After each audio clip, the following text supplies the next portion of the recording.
Hello everyone, আসসালামু আলাইকুম। বরাবরের মতোই আমার আরশিয়া ইন্ট্রো দিয়ে দিয়েছে যে আমরা কোথা থেকে কোথায় যাচ্ছি। হ্যাঁ, একদম কোনো প্ল্যান ছাড়া হুট করেই ১২টার সময় প্ল্যান হলো যে ৪টার গাড়িতে কুষ্টিয়া থেকে ঢাকা যাব। সো আশি বাবা আসার সময় আমাদের জন্য টিকিট কেটে নিয়ে আসছিল। আমরা হুট করেই ৪টায় ঢাকার উদ্দেশ্যে রওনা দিলাম।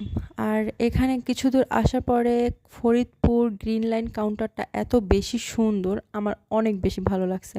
এখানে আমাদেরকে ২০ মিনিট বিরতি দিয়েছিল। আর গাড়িতে একটু প্রবলেম হয়েছিল, তাই গাড়িটা একটু প্রবলেম হয়েছে। কি প্রবলেম? আমাকে নিয়ে যায় না এখান থেকে।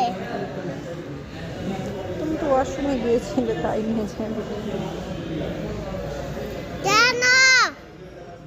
আমার মেয়ে মাশাআল্লাহ আমার মতোই হয়েছে, তার সব কিছুতে বড্ড বেশি তাড়া। সে কোনোভাবেই ওয়েট করতে চায় না, ওয়েটিং জিনিসটা সে আমার মতো খুব বেশি অপছন্দ করে। সো যখন রাত ৮টা বাজে তখন আমরা পদ্মা সেতুতে উঠে গিয়েছিলাম। তারপরে পোস্তকলা ব্রিজে আসার পরে সেখানে আমি জ্যামে ২ ঘন্টা আটকানো ছিলাম। তারপরে সেখান থেকে নেমে একটা সিএনজি দিয়ে তারপরে চাচ্চুর শোরুমে গিয়েছি। সেখান থেকে চাচ্চু আমাকে রিসিভ করার পরে তারপর চাচ্চুর সাথে বাসায় গিয়েছি রাত ১২টার সময়। কী যে একটা অবস্থা হয়েছিল বাসায় যেতে, আমার এইবার ঢাকা আসতে খুব কষ্ট পেয়েছি। আমি পোস্তকলা ব্রিজে আসার পরে এত জ্যাম আমি কখনো পাই নাই। পরে বাসায় আসার পরে এই গুলুমুলুর সাথে অনেকক্ষণ খেলাধুলা করলাম। আর এটা হয়েছে নেক্সট ডের সন্ধ্যার ভিডিও।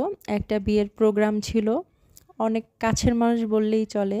এই মানুষটা অনেক কাছের একটা মানুষ, অনেক প্রিয় একটা মানুষ, বড় বোনের ফ্রেন্ড, বাট সে আমার কাছেও আমার বড় বোন, সঞ্চিতা আপু। ওর বিয়ে ছিল। সো আমার একদিন পরে আসার কথা ছিল, কিন্তু ওর বিয়ের চিন্তাটা মাথায় রেখে কেন যেন একদিন আগেই চলে আসলাম। আর ওর বিয়েটা অ্যাটেন্ড করতে পারবো সেটা আমি যেদিন আসবো সেই দিনও আমি জানতাম না যে সঞ্চিতাপুর বিয়েটাতে আমি অ্যাটেন্ড করতে পারবো। অনেক শখের একটা বিয়ে এটা আমাদের, অনেক দিন ওয়েট করেছি এই বিয়েটার জন্য। সো মাশাল্লাহ দুজনকে অনেক বেশি সুন্দর লাগতেছিল। আর আশির বাবা আমার সাথে যেতে পারেনি, ওর আবার একটা প্রোগ্রাম ছিল, ও কুষ্টিয়াতেই ছিল। আর আমি আর আশিয়াই গিয়েছিলাম। আর এখন এখানে খাওয়ার জন্য সবাইকে বসতে বলা হয়েছিল, তাই এখানে এটা ছিল বনশ্রীতে চিলি রেস্টুরেন্ট ছিল। সো এখানে এখন খাওয়ার জন্য বসেছিলাম। আর খাবারটাও অনেক বেশি মজা ছিল, আমার সব থেকে পছন্দের খাবার ছিল কাচ্চি। অনেক ভালো লাগছিল খাবারটা। খাওয়া দাওয়ার পরে আমরা বাসায় চলে গিয়েছিলাম, কিন্তু আমি এখানে ক্লিপটা পরে অ্যাড করেছি। আমি যখন গিয়েছিলাম তখন ওদের বাসাতে ফার্স্ট গিয়েছিলাম, এটা ছিল খাওয়ার আগের ভিডিও। সো ও তখন মন্দির থেকে বিয়ে করে বাসায় আসছে, আমি মন্দিরে যেতে পারিনি জ্যামের জন্য, প্রচণ্ড জ্যাম ছিল।